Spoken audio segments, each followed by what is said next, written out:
Hello and welcome back to my channel. In today's video, I will show you how to use the Afterpay in a store without the card.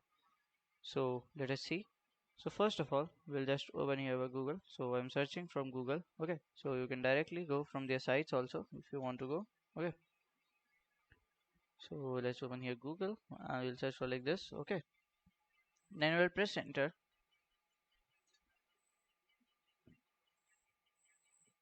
So here you have to simply download the Afterpay mobile app and set the Afterpay card and visit in the store and follow the steps that you have to follow there. Okay.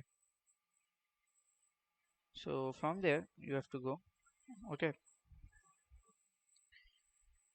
So you can just pay to your connecting use you can just connect your Google Pay, Apple Pay or the Samsung Pay wallets. Then that's it.